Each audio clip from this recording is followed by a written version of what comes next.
Movie का start 1898 से होता है, जहां पर हम एक डैनियल नाम के शख्स को देखते हैं। ये शख्स वीरान पहाड़ी इलाकों में जाता है और वहां पर खुदाई करता है। ये हमेशा सोने और चांदी की तलाश में रहता है, क्योंकि इसे ऐसा लगता था कि एक दिन वो बहुत अमीर इंसान बन जाएगा। एक दिन खुदाई करते हुए इसे चांदी का स्टोन मिलता है। इसे लगता है कि यहाँ पर बहुत ज्यादा चांदी है, इसीलिए ये उस होल को बड़ा करने के लिए वहाँ से बाहर आता है और उसमें ब्लास्ट करता है। ब्लास्ट करने के बाद नीचे उतरते वक्त वो सीढ़ी से स्लिप होकर गिर जाता है, जिससे उसकी एक टांग टूट जाती है और उसे बहुत दर्द हो रही होती है, पर वो फिर भी हार नहीं मानता। डैनियल उस चांदी के टुकड़े को ढूंढने के बाद हिम्मत करता है और वहाँ से बाहर आता है। उससे चला भी नहीं जा रहा था, पर वो हिम्मत नहीं हारता और रेंगते हुए वहाँ पर करीब ही में एक बस्ती होती है, वहाँ पर पहुँचता है। वहाँ पर डैनियल सबसे पहले उस चांदी के टुकड़े को सेल करता है और उससे मिलने वाले पैसों से वो अपना ट्रीटमेंट करवाता है। स्टोरी आगे बढ़ती है और 4 साल बाद 1902 में डैनियल को ऑयल के बिजनेस के बारे में पता चलता है। डैनियल ये जान चुका था कि फ्यूचर में सबसे ज्यादा प्रॉफिट वाला बिजनेस ऑयल का है, इसीलिए वो अपने बिजनेस की डायरेक्शन चेंज कर लेता है और लॉस एंजलिस में एक ऑयल ड्रिलिंग की कंपनी बनाता है।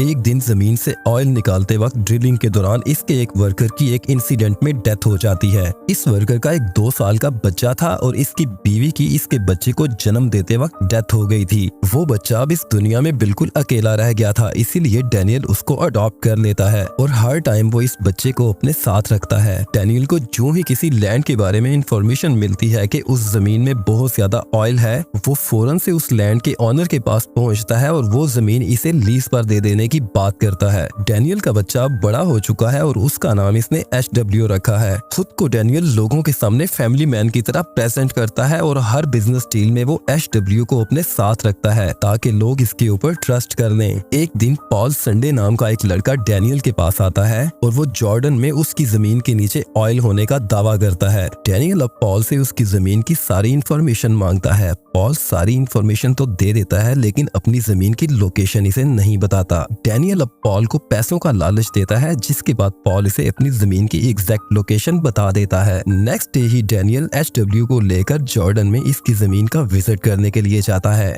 वहाँ डैनियल की मुलाकात पॉल के जुड़वा भाई से होती है, जिसका नाम इलाई होता है, जो कि एक प्रीस्टर है। इसके बाद डैनियल HW के साथ जमीन की अच्छे से जांच करने लगता है। जांच के दौरान उसे इस जमीन में ऑयल भी दिख जाता है। डैनियल ये जान चुका था कि इस जमीन में बहुत ज्यादा ऑयल है। वो किसी भी कीमत पर इस जमीन को परचेज करना चाहता था। रात को डैनियल इनके साथ बैठकर जमीन की डील करता है, पर डैनियल इस जमीन की कीमत बहुत कम लगाता है, जिस पर इलाई संडे को गुस्सा आ जाता है और वो इसे कहता है कि ये जमीन मैं $10,000 से कम बिल्कुल भी नहीं दूंगा। डैनियल किसी भी कीमत पर इस जमीन को परचेज करना चाहता था, इसीलिए वो इलाई संडे को बोलता है कि मैं $5,000 तुम लोगों को एडवांस में दूंगा और $5,000 मैं तब दूंगा जब मेरा बिजनेस यहाँ पर रनिंग में आ जाएगा। यहाँ पर इनकी डील डन हो जाती है। इसके बाद डैनियल इस जमीन के साथ जितनी भी और लोगों की जमीनें थी उनसे वो जमीनें परचेज कर लेता है, पर एक विलियम नाम का शख्स इसे अपनी जमीन देने से इनकार कर देता है। दूसरी तरफ HW की पॉल की छोटी बहन मैरी के साथ फ्रेंडशिप हो जाती है। वो दोनों एक दूसरे को पसंद करने लगते हैं। एक रात HW डैनियल के पास बैठा होता है। वो इसे बताता है कि मैरी का फादर अक्सर उसे बहुत ज्यादा मारता है। नेक्स्ट मॉर्निंग डैनियल मैरी के फादर को बुलाता है और उसे धमकाता है कि आज के बाद वो कभी भी मैरी के ऊपर हाथ नहीं उठाएगा। इसके बाद डैनियल गांव के लोगों को इकट्ठा करता है और उन्हें सुहाने ख्वाब दिखाता है। वो इन्हें कहता है कि ऑयल कंपनी लगाने के बाद यहाँ पर गांव के लोगों को बहुत ज्यादा जॉब्स मिलेंगी।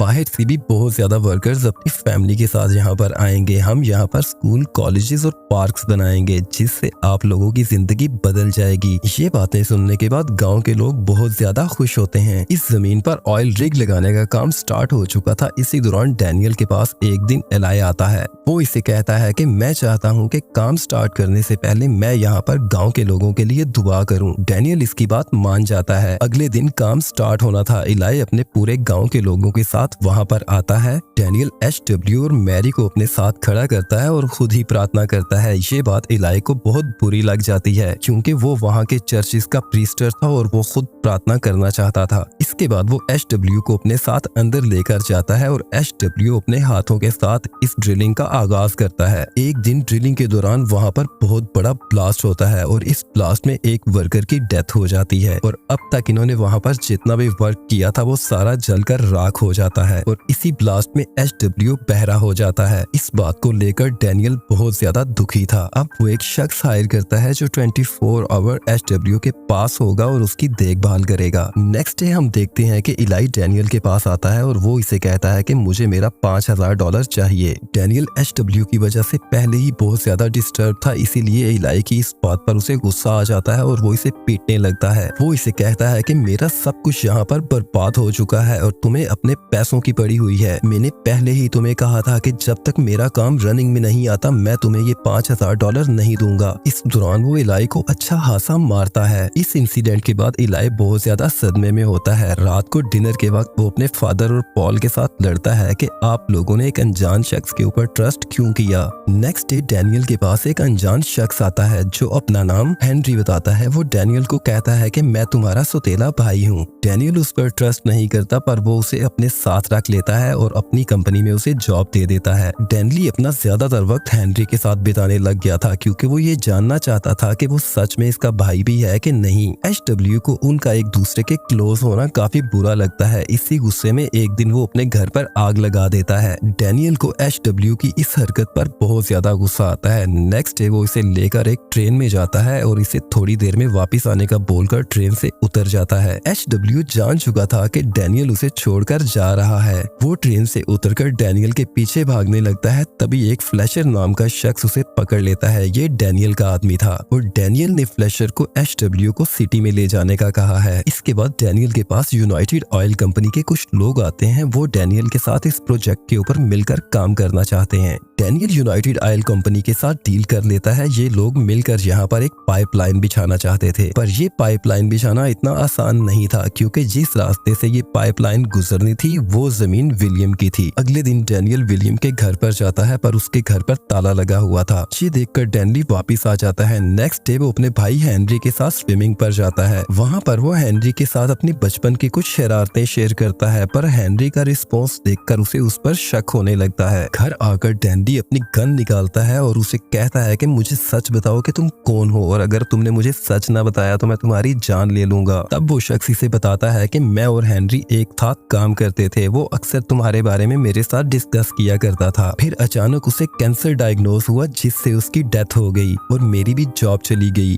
यही वजह थी कि मैं यहाँ पर आ गया। वो इससे अपने किए की माफी मांगता है पर डैनियल इसे फिर भी मार देता है और वहीं पर पास ही की जमीन में इसकी डेड बॉडी को दफन कर देता है। अपने भाई के गम में वो वहीं पर सो जाता है। सुबह जब उसकी आंख खुलती है तो वो अपने सामने विलियम को देखता है। डैनियल उसे वहाँ पर कहता है कि जितना भी पैसा तुम चाहो मुझसे ले लो पर बदले में अपनी जमीन मुझे दे दो। विलियम उसे कहता है कि मैं जानता हूँ कि वो जमीन तुम्हारे लिए बहुत ज्यादा इम्पोर्टेंट है और मैं ये भी जानता हूँ कि तुमने हेनरी का मर्डर किया है। विलियम इसे कहता है कि मैं एक शर्त पर तुम्हें ये जमीन फ्री दे दूंगा अगर तुम कल चर्च में जाकर सबके सामने वहाँ पर अपनी गलती को एक्सेप्ट करो। डैनियल इसकी ये बात मान लेता है। अगली मॉर्निंग डैनियल चर्च में पहुंचता है। वहाँ पर इलाई इसे घुटनों पर बिठाता है और इसे बार बार थप्पड़ मारता है और इसे कहता है कि ऊंची आवाज में बोलो कि तुमने अपने बच्चे को खुद से दूर किया है। डैनियल वहाँ पर अपनी सारी गलतियों को एक्सेप्ट करता है और उन सब से वहाँ पर माफी मांगता है। इसके बाद विलियम उसे अपनी जमीन में से पाइपलाइन गुजारने की इजाजत दे देता है। डैनियल बिल्कुल अकेला हो चुका था इसीलिए वो एचडब्ल्यू को भी वापस अपने पास बुला लेता है। चर्च वाले इंसिडेंट के बाद डैनियल सदमे में चला जाता है। उसे एचडब्ल्यू के आने से भी कोई फर्क नहीं पड़ता। वो हर टाइम नशे की हालत में रहता है।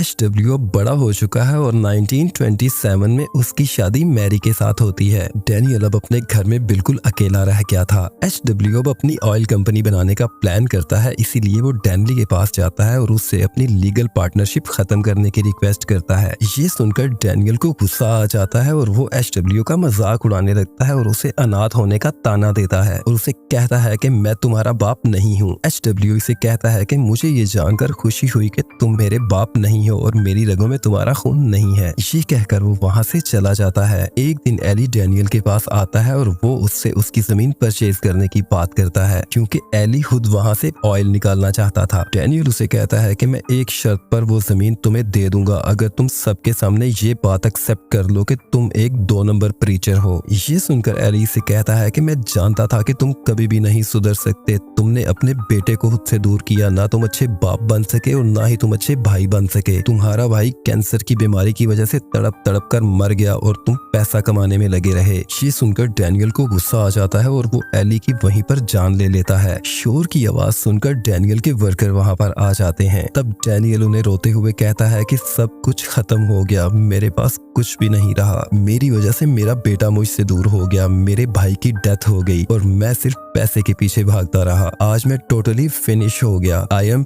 फिनिश। यहीं पर ये स्टोरी एंड होती है।